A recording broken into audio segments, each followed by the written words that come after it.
Olá, bem-vindos ao Cuidado Idoso.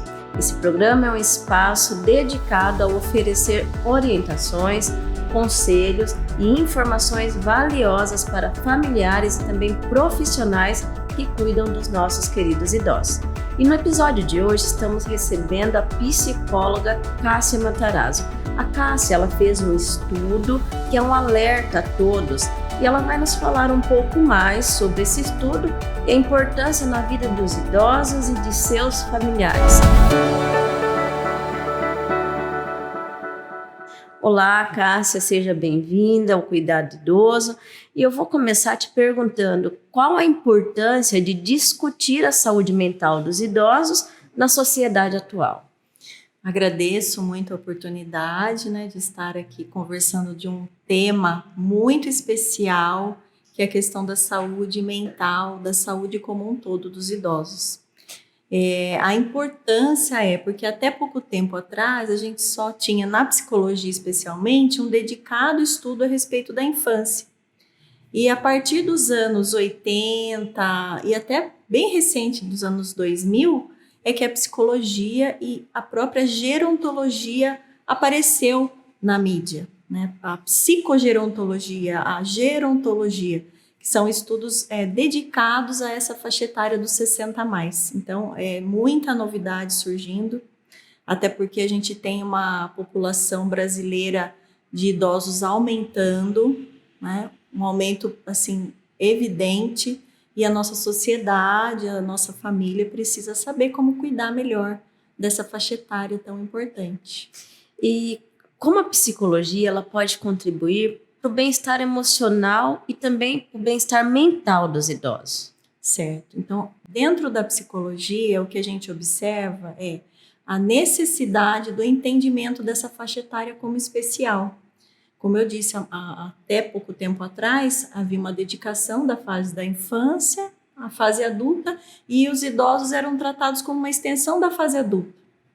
Hoje em dia, a gente observa as peculiaridades dessa fase, as questões cognitivas dessa fase, que são muito especiais, as questões de mobilidade social, até o preparo desse idoso para, por exemplo, uma aposentadoria, Sim. São questões muito peculiares dessa fase, Como que, por exemplo, a saúde pública está se transformando para agregar trabalhos que agreguem esses idosos. Então, a psicologia ela vem de um cuidado tanto a domiciliar, que é o cuidado do próprio idoso, da estimulação cognitiva, da percepção se esse idoso está adoecendo, com algum transtorno emocional, com alguma questão crônica.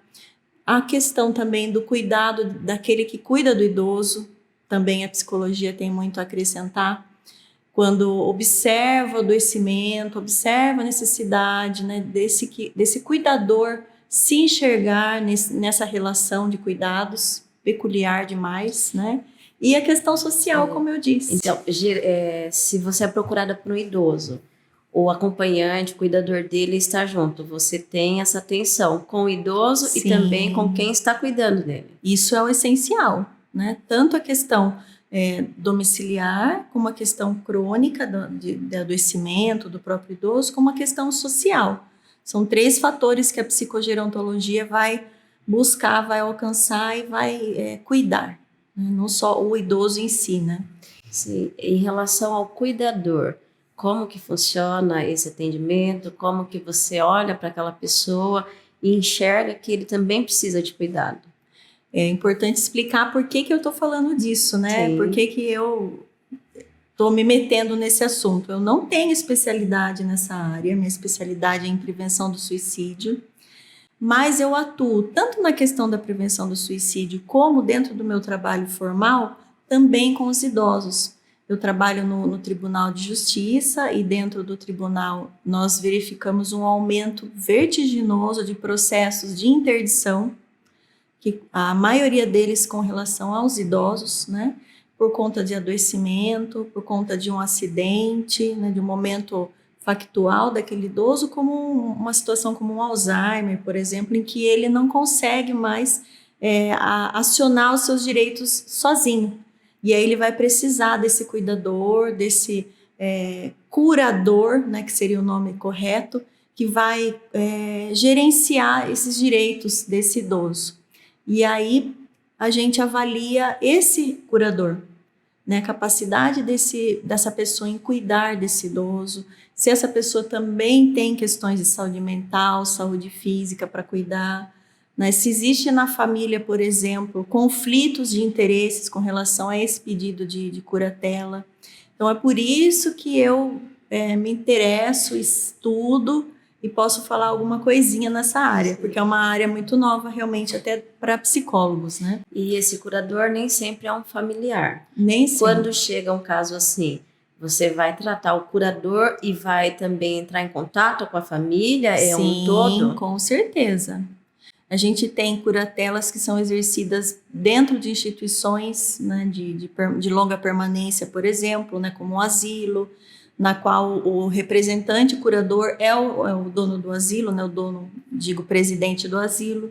Então a gente vai precisar conhecer como que está o cuidado desse idoso num abrigo assim de longa permanência, né? Então são várias questões que se relacionam com esse que cuida do idoso, né? E a necessidade daquele que cuida também estar sendo cuidado, também estar sendo acompanhado pela rede de saúde, né, pelo médico da família, enfim, para que isso dê certo. Porque o que a gente observa, infelizmente, de maus tratos com relação aos idosos, né, muito grave, né, um fator muito sério, né, muito grave.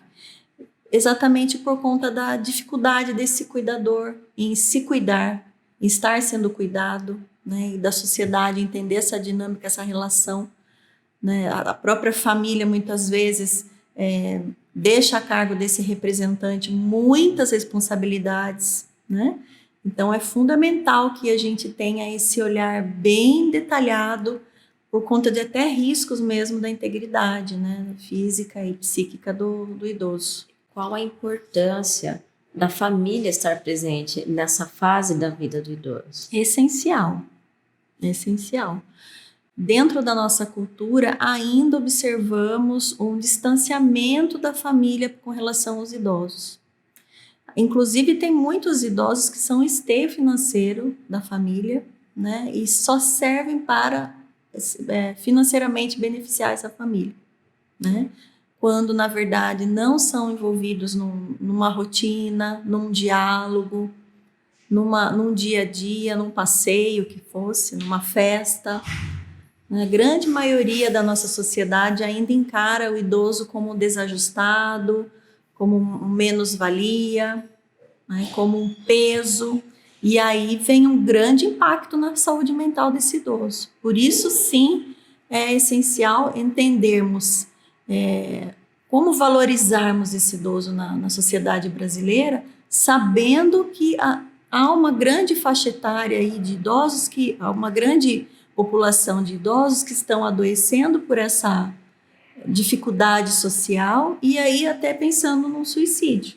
Sim. Como um grande problema, né? Exato. Como você já disse, a população de idosos, ela vem numa crescente no Brasil. Só que esses idosos também, hoje em dia, eles querem ser cada vez mais independentes. Quais são os sinais que alertam, que indicam um possível quadro de depressão ou isolamento quando ele tem algo que ele não consiga tanto essa independência? É muito importante esse cuidado, né? Em a família, muitas vezes, não perceber uma falta de autocuidado daquele idoso, né? Aquele idoso que sempre foi vaidoso, como você falou, independente, né? Convivia até que muito bem fora da casa, tendo algum lazer. Pronto, esse idoso já não vai mais passear, né? Esse idoso já se sente um estorvo na casa. E é muito comum que o próprio idoso fale dessa dor, né? Muitas vezes a família não está atenta, não está valorizando essa frase, né? Eu sou um estorvo, eu não presto para nada aqui mesmo, eu sou um peso. Então, essa fala, né? E a falta de um alinhamento com o social que tinha antes já são 2 sinais importantes, né? O próprio relato dele e esse distanciamento de tarefas que ele gostava de fazer, mesmo dentro da casa. Um outro ponto, muitos idosos deixam de se alimentar como se alimentavam, de dormir, né? Principalmente o sono, né? Que já é muitas vezes muito frágil, né? Com muito... às vezes o idoso troca o dia pela noite, então é uma natureza mais complexa mesmo o sono do idoso, mas aí quando há uma mudança que a família nota, né? Olha, fica a noite toda acordada, o dia todo dormindo, né? É um ponto importante, deixa até de tomar água. É oferecido água, ele está relutante a tomar água, ou mesmo de tomar o próprio medicamento, também é um componente importante. Nossa, por que ele está deixando, não quer tomar, né, esse remédio? Então, isso tudo está dizendo sinais. Já é um sinal, chamando atenção de alguma forma. Sim, de que não está bem emocionalmente, né, que precisa a família buscar apoio profissional para verificar. Como a psicologia trata isso? Aí é muito importante o diagnóstico, né, dessa família. A família vai trazer muitos dados. Muitas vezes o idoso é muito embotado, não consegue se comunicar muito bem, mas a família percebeu, né, alguma alteração comportamental, percebeu um desleixo com a própria higiene, com a alimentação, alteração do sono, né, não muito exigente com medicamento, desligado de fazer o tratamento. Isso tudo é uma queixa importante, né? E aí vai precisar fazer um acompanhamento não só da psicologia, mas de um médico que já acompanha, de preferência, né, esse idoso. Como a gente falou no início, você fez um estudo sobre suicídio. Sim. E qual que é a relação entre o envelhecimento e o aumento dos casos de suicídio na terceira idade? A relação é só do envelhecimento? Pode ser um caso que já vinha de antes e não foi tratado? Qual a importância da conscientização, de falar sobre isso e como tentar prevenir isso? Então, o suicídio, ele é um comportamento, ele é multideterminado. E ele é multideterminado também conforme a fase de vida das pessoas, né? A gente tem aí no Brasil um aumento do número de adolescentes que estão se matando. A gente também observa um aumento do número de casos de idosos, né? São 2 faixas etárias que estão, infelizmente, dando sinais importantes nos índices, né? Então, é lógico que só a faixa etária não determina a questão do envolvimento com a ideia do suicídio. É um dos fatores, né? A adolescência, que também é turbulenta, a adolescência que lida com bullying, que lida com isolamento, que lida com questões de droga. Os fatores vão aumentando. Sim. E na fase dos idosos também os fatores, né? A questão de ser idoso no Brasil é muito complexa, né? A fase do idoso, a gente tem aí um glamour, né, das redes sociais falando, nossa, a melhor idade é sensacional, né? As idosinhas todas arrumadas e passeando por aí, mas é um grande glamour, né? Na verdade, a rotina, na prática, o cotidiano é bem diferente, né? Então, a gente vê essa questão social como um fator muito sério, muito agravante. E também tem as perdas daquela fase dos 60 a mais, né? Perdas de uma relação com o corpo diferente, né? O que se fazia, como andava, como agia já muda, né? O corpo já está sentindo dores, o corpo já demonstra limitações, isso sem contar uma questão que possa ter de doença, né? Na questão de doença, esse quadro pode ser bem pior. Se agravaria, né? A questão se agravaria muito mais, mas já do ser idoso tem as questões limitantes, né? No que se faz do corpo, né? No que tange a questão corpórea do idoso. Por outro lado, né, se ele observa já antes um preparo, né, isso que a gente precisa ver, né?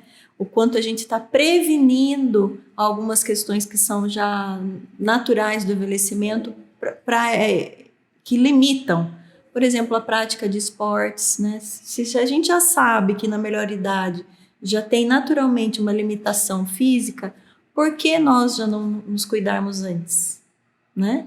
Seria um fator protetivo, né? Então, são várias questões, vários fatores que podem impactar, né? E perdas, por exemplo, de familiares, né? Muitas vezes o idoso perde, né, a companheira, ou vice-versa, ou mesmo perde um filho, né, que aí sai da ordem natural da vida, né? Então, são questões de luto mesmo. Também temos o luto profissional, que ele tem que lidar, né? De repente, é uma pessoa que era muito produtiva, que se desenvolvia muito bem profissionalmente, com status e tudo, de repente tem que lidar com uma grande mudança.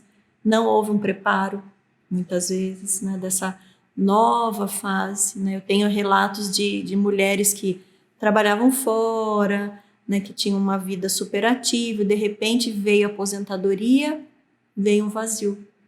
Aquele sentimento de menos-valia. De menos-valia. Então, muitas vezes não se preparou essa ruptura que vai acontecer, né, na vida de todos nós, e não houve esse preparo.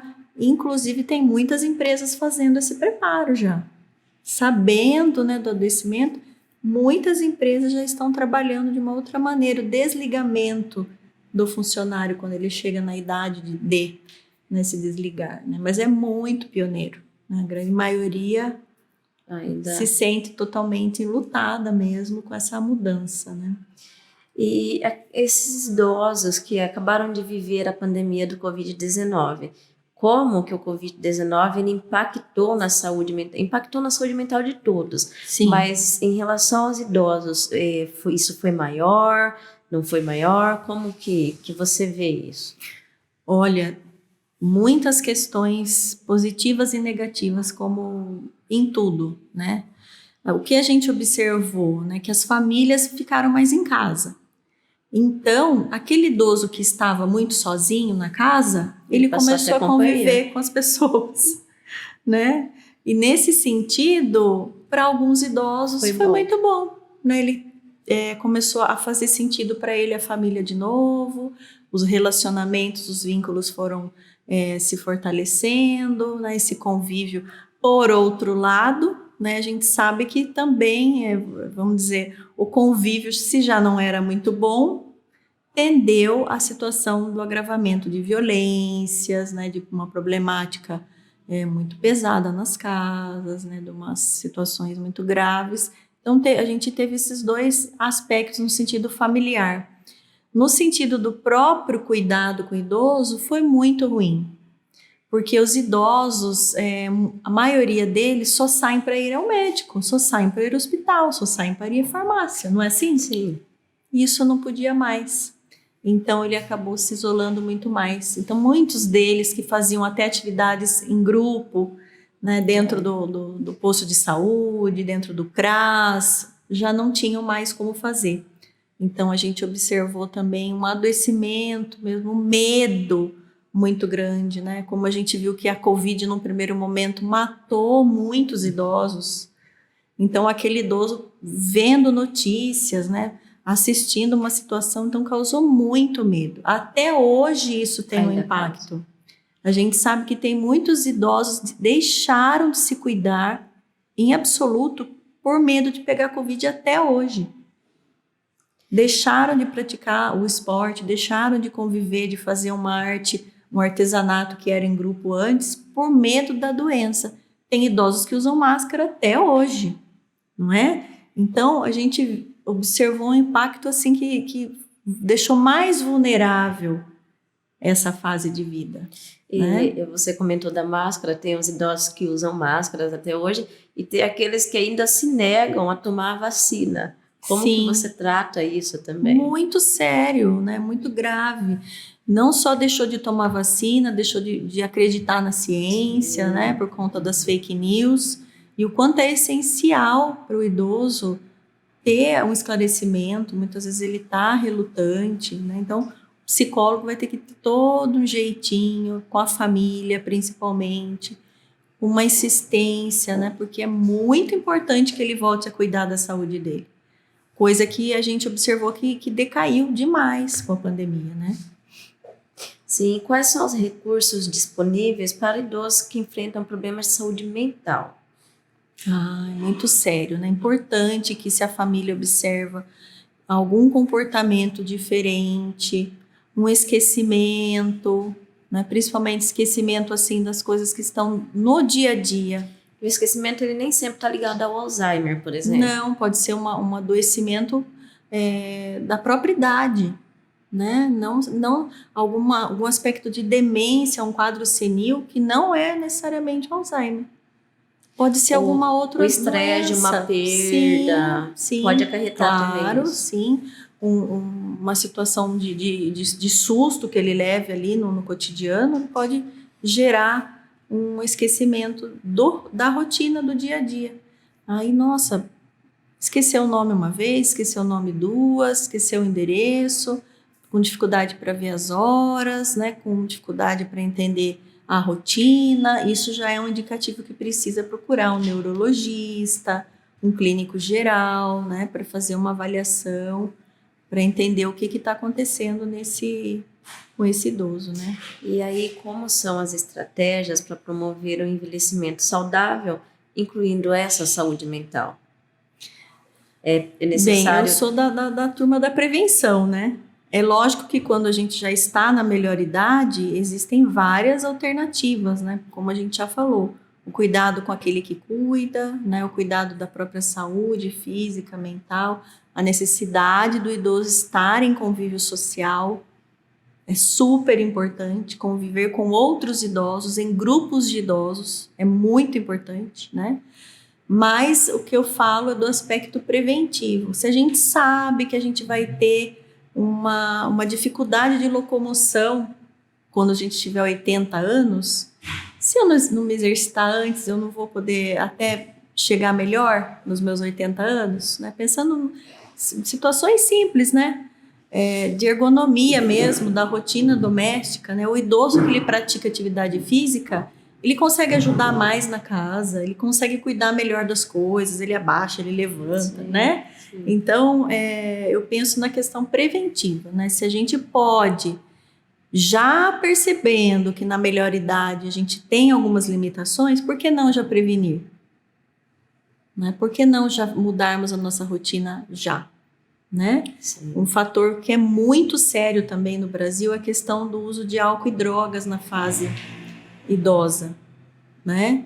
Que é muito sério, que daí também tem um outro impacto, né? Não só financeiro, familiar, de incentivar, né? De cronificar doenças de ordem da demência, degenerativas, né? Por conta do impacto do álcool e das drogas.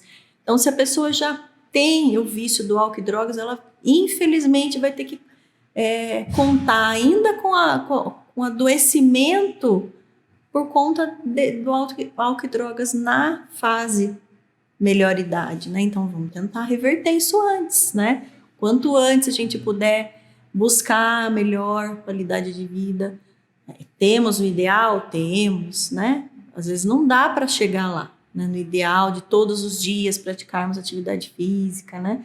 Todos os dias termos uma qualidade de sono, alimentar, mas a gente buscar esse ideal, né? Desde pequenininho, né? Seria o melhor. Começando cedo, desde sempre pequenininho. E como podemos desmistificar o estigma associado à busca de ajuda psicológica, principalmente nessa terceira idade? Ainda temos, né, um grande preconceito com relação ao profissional psicólogo. Que psicólogo é só para louco, né? Exatamente. que psiquiatra é só para louco, ou então que é muito caro, ou então que é frescura, né? Principalmente com relação aos idosos do sexo masculino. Porque na nossa cultura, a gente tende a gerar mais uma fala feminina, né? A mulher já pode chorar mais, a mulher pode trocar mais figurinhas com outra mulher, reclamar mais, já é do feminino, como se não fosse do ser humano, né? Então, homem não chora, homem não pode procurar médico, homem não pode se tratar. O quanto que a gente vê o adoecimento da ala masculina em todas as idades e principalmente na fase adulta por preconceito. A gente está vivendo o Novembro Azul. Novembro Azul. Né? O quanto que precisa ser falado para a procura, né? do médico, do urologista, de se fazer o exame, né? Médico. No caso da mulher, o autoexame. Se você fizer um comparativo, né? do câncer de mama, quanto a mulher está se cuidando, a gente vê já um impacto muito positivo, porque na cultura, né, brasileira, a mulher está à frente no autocuidado e no buscar cuidado. Tanto é que, se você for ver, existe um aumento do número de idosos no Brasil e esse aumento das mulheres idosas. Então, o que a gente imagina no futuro, mulheres idosas muito mais do que homens idosos. E isso você entende como ligado a esse preconceito da ala masculina? Com certeza, já é pesquisado, né? Que os homens morrem mais por doenças que deveriam ser tratadas, por suicídio, por conta de um tabu, que o homem não pode chorar, o homem tem que ser viril, tem que ser forte, né? O homem não pode procurar um psicólogo. Então, o quanto que já tem esse impacto, né? Aproveitando a questão do Novembro Azul, que os homens precisam rever. Todos nós podemos chorar, precisamos chorar, é importante chorar, é uma válvula, sim, como se fosse a válvula da panelinha de pressão, né, que faz aquele barulhinho. Porque você acaba guardando, sim, e quanto mais você guardar, uma hora aquilo ali vai dar errado. Estoura. Né? Estoura em muitas doenças psicossomáticas, né? Já conhecidas. Essas doenças autoimunes é ligada a isso. Doenças autoimunes tem muito séria questão emocional, com certeza, né?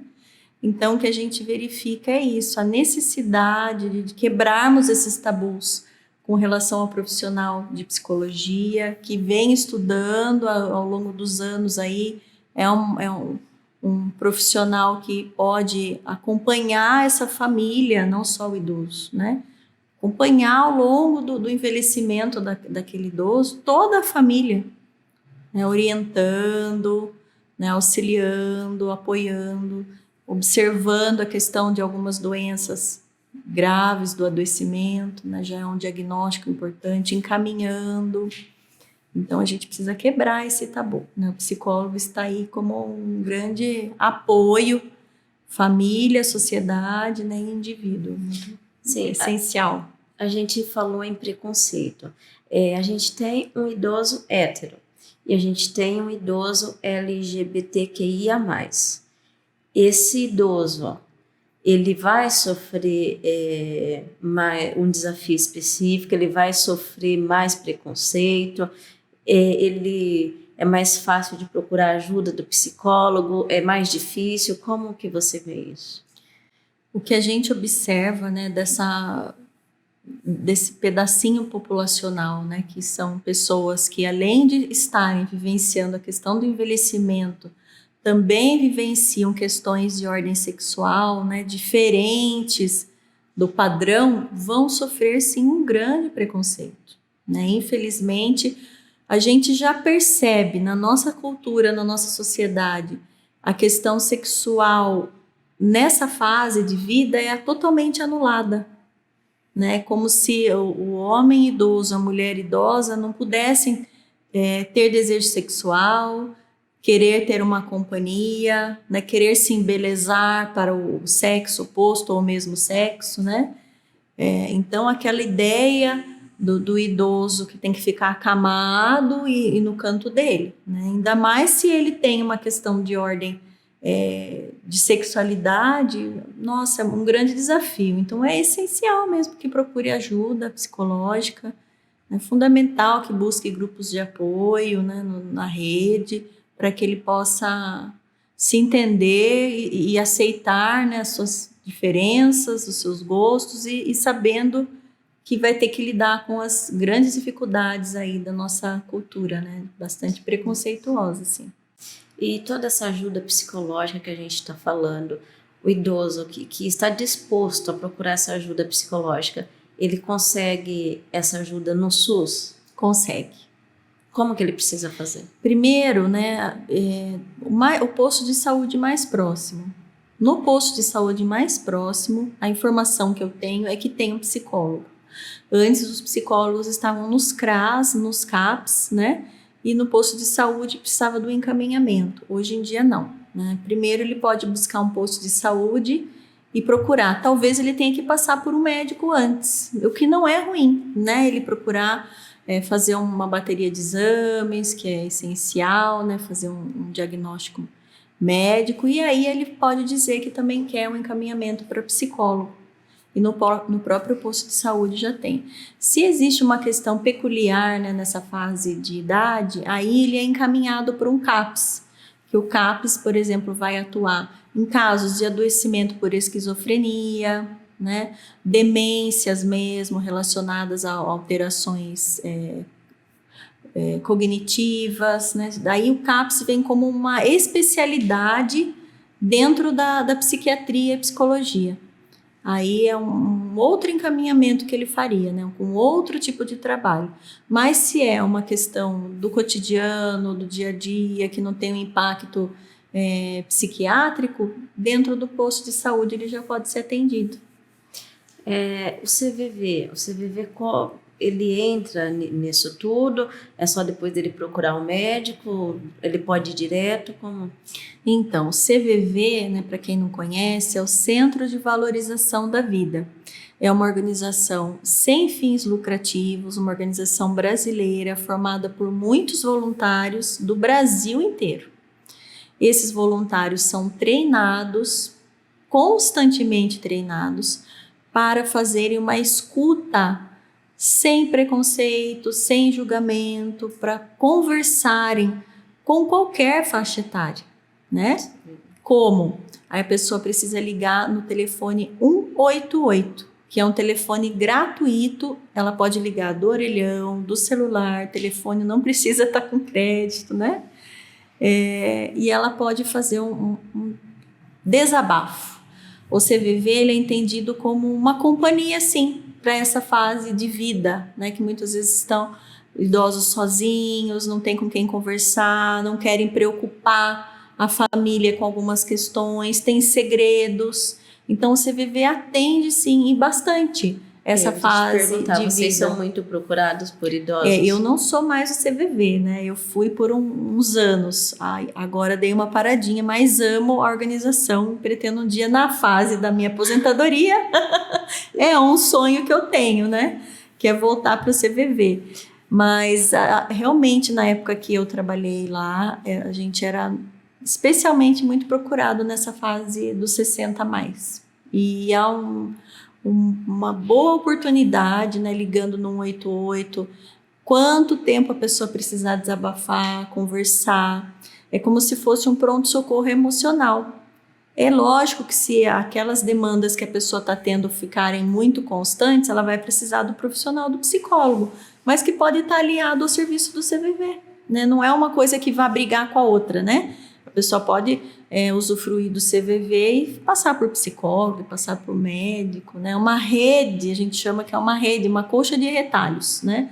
Tem o médico, tem o psicólogo, tem o CVV, o quanto ele puder, tem atividade física, né? O quanto a gente puder cuidar da nossa saúde global é melhor, né? Sim. E quais as iniciativas importantes, tanto da família quanto do cuidador, para promover a conscientização sobre a saúde mental nessa terceira idade? Nem todo idoso se percebe como importante, né? Infelizmente, né? A gente tem aí na nossa sociedade esse estigma. Muitos idosos estão com uma grande depressão, né? Não só depressão de adoecimento mesmo, mas um grande distanciamento do social. Cabe à família checar se esse comportamento, esse sintoma que ele está apresentando não precisa de cuidados médicos, não precisa ou precisa de um cuidado psicológico, né? O cuidador observar e checar também. Porque muitas vezes não vai partir do idoso essa necessidade, né? Isso que é diferente de um adolescente, de um adulto que pode sair procurando ajuda. Infelizmente, os idosos muitas vezes não procuram ajuda, né? E isso é muito sério. É isso que a gente chama do suicídio passivo, né? Dele estar se desleixando, se descuidando da própria vida, né? Então, aí a rede de apoio é essencial, né? Os amigos, a família, né? Os vínculos que tinha, por exemplo, dentro da igreja. Então, essa percepção, ela é o que vai garantir, né, a saúde desse idoso. Cássia, e o idoso, o familiar que está assistindo a gente agora, e ele gostou de tudo que foi falado aqui, e ele tem dúvidas. Como que ele faz para tirar essas dúvidas com você? Bem, eu tenho minha rede social no Instagram, né, que é @CássiaMatarazzo, e também estou no fórum, né, aqui no fórum da nossa cidade. Trabalho como plantão, mas se me procurarem lá, falarem que querem falar comigo, eu vou ser acionada, né? Então, estou à disposição, né? Posso fazer os encaminhamentos pelo próprio fórum, né? Conheço a rede aqui municipal e posso ajudá-lo. Eu não tenho clínica no momento, né? Eu faço um serviço voluntário mesmo de encaminhamento para a rede, de atenção, de escuta, mas tenho colegas assim incríveis que posso também repassar, né, se for necessário o atendimento psicológico, mesmo médico, né, dos profissionais que são meus colegas aí. Para a gente finalizar, Cássia, qual a dica que você pode deixar para a família, para quem cuida, para o próprio idoso? Tem algum alerta, alguma dica? A gente tem que entender que o idoso de hoje, ele não é o idoso de anos atrás, né? A gente percebe, né, uma mudança boa, importante, que não em todos eles, né? Mas já existem luzes aí que dizem que esse idoso pode namorar, que esse idoso pode passear, que esse idoso pode viver uma vida mais independente. Muitas vezes ele mesmo vai brigar com essa família por isso, né? Então aí é que entra o profissional da saúde mental para auxiliar como lidar com essa dependência e interdependência, né? E independência desse idoso. E a grande dica que eu acredito muito é buscar conhecimento. Da mesma forma que a pessoa está ouvindo a gente, vendo a gente, está descobrindo novidades aí, né? Ela buscar conversar com um profissional de saúde mental, procurar apoio, né, na rede para que possa lidar melhor com os idosos. E os idosos também, né, buscarem esse termo idoso, a gente nem está usando muito mais, né? A gente está se modernizando, mas não quer dizer que esse idoso não tem as questões que vão sempre ter, né, os limites, as perdas, né, as dores, as dificuldades, os medos, como todas as faixas etárias, né? Então, é muito importante a busca do profissional qualificado para que possa ajudar essa fase, tanto da família, né, como do próprio idoso, né?